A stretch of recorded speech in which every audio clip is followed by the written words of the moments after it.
So before I begin this thing, YouTube kind of trolled me yesterday because yesterday's video where I redrafted the 2014 draft class featuring Joel Embiid, Andrew Wiggins, and Jabari Parker, it didn't go to everybody's sub boxes, so that video is there if you were unable to catch it yesterday. And I'm going to leave a link to it in the description as well as the comment section, so if you want to make a new tab and then watch that one after this one, that was by far the most shameless plug anyone on YouTube has ever done, but hey, it's worth an attempt. Now let's talk about the MVP. And the top two candidates are pretty much Russell Westbrook and James Harden. And if you told me that someone was going to average 30 points while putting up a triple-double, then I would think, yeah, that's probably a shoo-in for the MVP. And then James Harden turns into the next, like, great point guard or combo guard, whatever he is. I would say these two are the two top MVP candidates. I would say Kevin Durant is third, but even if neither one of these guys have the top two seeds in their conference, their level of play has just been ridiculous to the point where, yeah, I think they're the top two. So let's talk about it and see who's the MVP up to this point, and hopefully we learn something at the end, or whatever the hell we do. I guess I'll just start with Russell Westbrook. I mean, the athleticism is the first thing with him. I mean, his ability to go crazy in the fast break and beat everyone down the floor and beating guys off the dribble and beating guys in the pick and roll is just wild. But I think the one thing Westbrook has going for him that could be an advantage over Harden is the guys around him from an offensive standpoint are just simply not as good. I mean, James Harden's got Eric Gordon, who's putting up 18 points and is a knockdown shooter who can also make his own shots and create his own offense. Ryan Anderson is a knockdown shooter. Trevor Ariza is very good from outside. Patrick Beverley has been good from outside as well. Westbrook has a little bit tougher of a time just given the guys around him. Victor Oladipo is like his one other real offensive option. Andre Robertson has not been a shooter his whole career. But still, Westbrook is making it work, and I mean, he has like a rookie power forward a lot of the time in Sabonis, who looks okay, but so I would say the deck is stacked a little bit against Westbrook compared to Harden, just given the talent around him. And if we talk about Westbrook some more, I think the one thing I've noticed about him that I've been really impressed with this year is his appreciation of like the simple pass, because I feel like in years past, he was always money when it came to like the home run plays, which is like the pass from half court to Durant for an alley-oop, or like the driving and kicking stuff I've mentioned before. But now there will be times where he'll be bringing the ball up floor and Steven Adams will just have like really deep position in the post against his guy, and Westbrook will recognize that and he'll immediately just hit Steven Adams, and then Adams is like so close to the basket there's no way he misses. Or sometimes Oladipo will be coming across like a double screen, and Westbrook hits him with the pass in the perfect spot to where Oladipo can continue his momentum and go right towards the basket.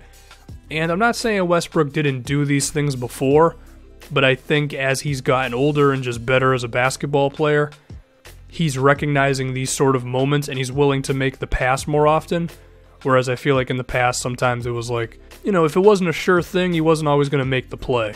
And a lot of those moments are created by the fact that he grabs so many rebounds, because he grabs the board and then he immediately takes off, and that gives guys like Steven Adams, Oladipo, Robertson, Sabonis, they're able to get into a good position and then Westbrook hits them.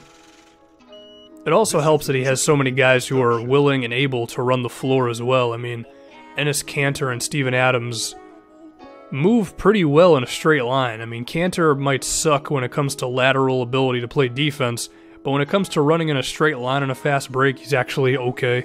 And Steven Adams is one of the best in the league at that, at the center position.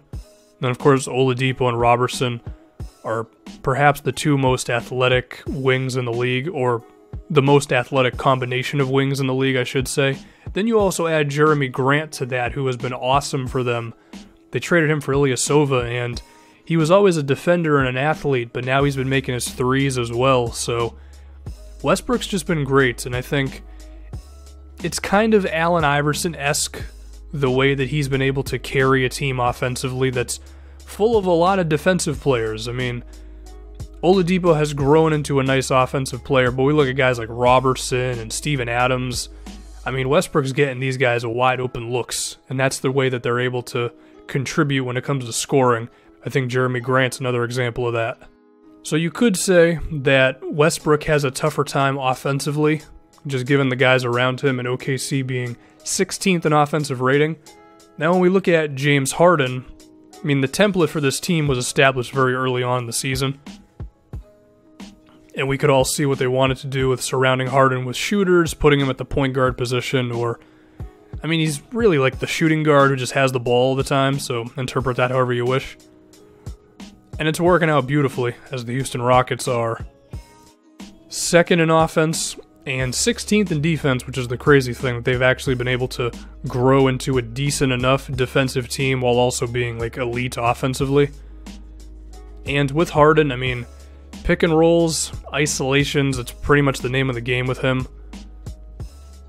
And someone mentioned somewhere, I don't frickin' know where it was, that Harden might be one of the best on-the-ball scorers ever in terms of his ability to angle his body and use Euro steps and head fakes, pump fakes, and just kind of make his leisurely strolls to the basket, and while he's not super athletic, just be so damn difficult to defend.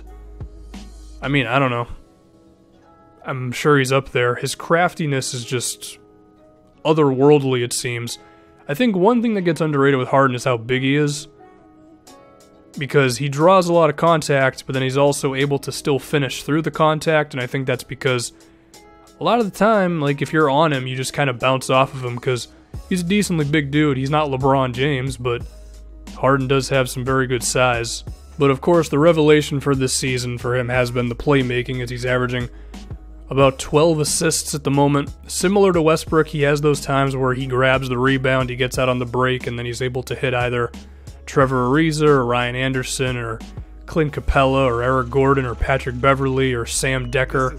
All guys who can either hit threes, they can lay back behind the fast break and get an open three, or a lot of them are pretty decently athletic as well, so they can just run out in the open floor. And of course, Mike D'Antoni has that going.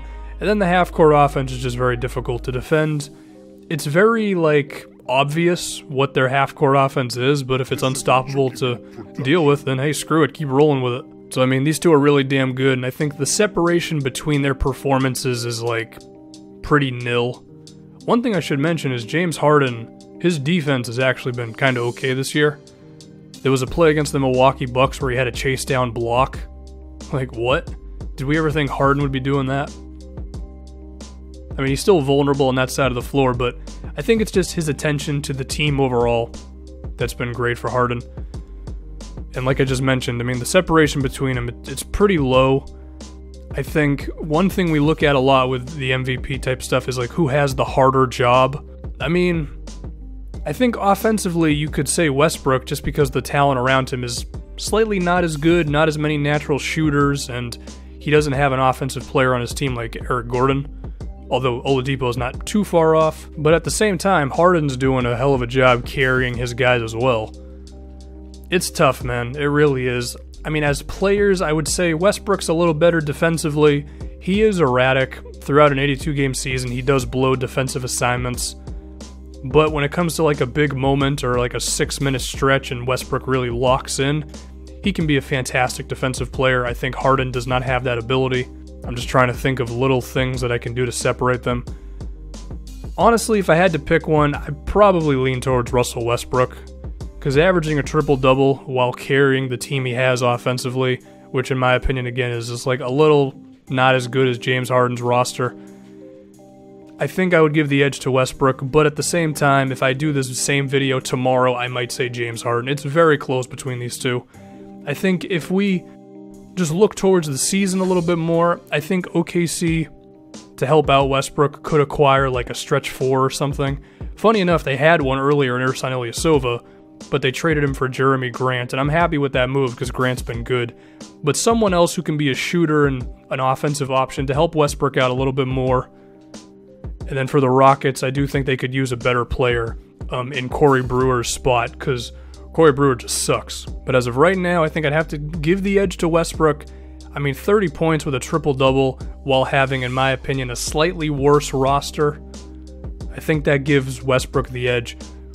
Now that being said, hopefully OKC can finish like top 4 in the West, because it's pretty tough, and James Harden is right on his heels, and it's too damn close to call, honestly, but I gotta pick one. Oh, and also, don't forget, yesterday's video might not have hit your sub box, so there's a link to it in the description, and I'm gonna leave a link in the comments, and I'm done.